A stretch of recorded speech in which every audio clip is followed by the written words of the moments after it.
Il est tout juste 18 h, c'est l'heure d'une nouvelle édition présentée par l'ensemble de la rédaction de Grand Lille TV. Soyez les bienvenus, nous sommes le jeudi 26 septembre.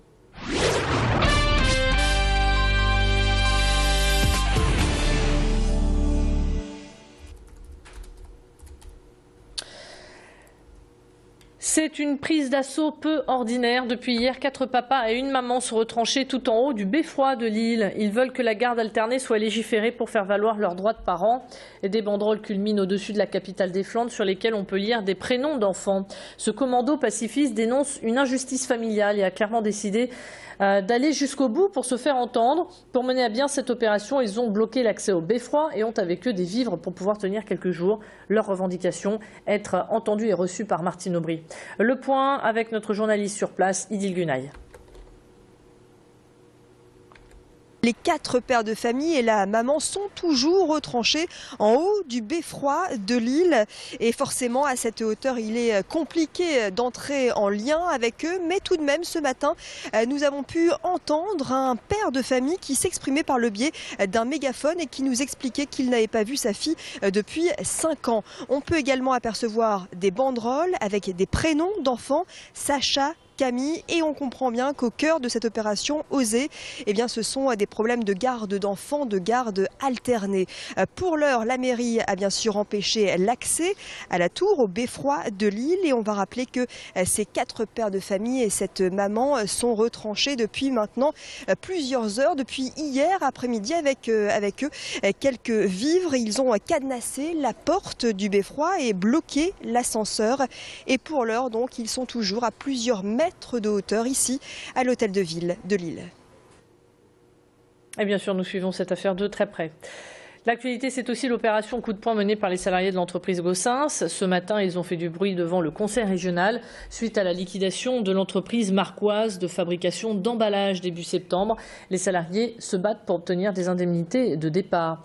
Ils dénoncent une trop faible enveloppe destinée au reclassement des salariés. 100 000 € pour 127 personnes, ce n'est pas suffisant. Ils réclament 2 millions d'euros. Et pour se faire entendre, ils sont prêts à durcir le mouvement. Une délégation a été reçue par le vice-président du conseil régional, Pierre de Saint-Ignon. Nous résume cet entretien au micro d'Idil Gunaï et Valentin Boudet. Ils sont inquiets parce qu'il y a des problèmes juridiques de traitement de leur situation. Donc nous avons en confiance, une fois de plus, échangé avec les délégués syndicaux sur cette question. Ça me permettra de poser un certain nombre de questions à l'État au début de l'après-midi, au commissaire du redressement productif, mais aussi aux liquidateurs et à la direction régionale de l'emploi, pour que chacun s'arc-boute autour de leur situation et leur apporte des réponses réconfortantes. Ce n'est plus un secret, l'exercice physique est important pour garder une bonne santé. En cette journée mondiale du cœur, un parcours de sensibilisation est proposé au public à la Polyclinique du Bois à Lille. Au programme des tests, des forts sur vélo, la démonstration des gestes qui sauvent ou encore des conseils pour contrôler son stress. L'idée est d'informer les visiteurs sur l'état de leur cœur, mais aussi de les éclairer sur les facteurs à risque que sont le tabac, le surpoids, le diabète ou encore l'hypertension. Prendre soin de son cœur, c'est aussi prendre soin de sa vie. Voyez les conseils que prodigue le cardiologue Maxence Delomez au micro de Valentin Boudet. On a des études et du rationnel scientifique pour nous montrer qu'on peut devenir malade à cause de certaines erreurs, ou à cause de certaines maladies que l'on peut corriger, ou à cause de certains facteurs de risque modifiables. On insiste justement sur les actions préventives vis-à-vis de la cigarette, c'est une évidence, il ne faut pas fumer, ça c'est tout simple. De l'hypertension artérielle, il faut la détecter et il faut la soigner quand c'est nécessaire, quand les chiffres sont trop élevés. Même remarque pour le cholestérol, quand il est trop élevé, et même remarque pour les taux de sucre et le diabète à corriger également. Sachez que les maladies cardiovasculaires représentent quand même près de 150 000 décès par an et sont la deuxième cause de mortalité après le cancer. Comment garder son indépendance tout en évitant les tracas du quotidien quand on est senior? La réponse se trouve certainement sur les rails à Lille-Flandre.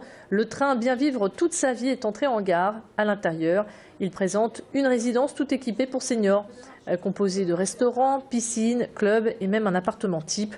L'objectif est de faire visualiser au public des solutions de vie pour les seniors où ils n'auront plus à se soucier de rien. Fini l'ennui, ces résidences proposent de la liberté, des activités, le tout avec beaucoup de sécurité. Il y a encore une dizaine, quinzaine d'années, on voyait plus des situations d'urgence, de placement.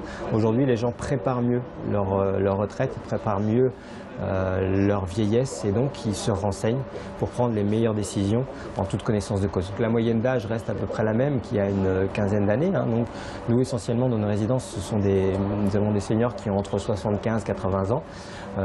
Les gens qui se renseignent aujourd'hui dès la retraite prévoient plus pour l'avenir en sachant qu'ils n'ont pas forcément l'envie tout de suite de s'installer, mais ils veulent savoir pour mieux choisir. Et vous avez jusqu'à demain pour profiter de cette exposition originale en gare de Lille-Flandre.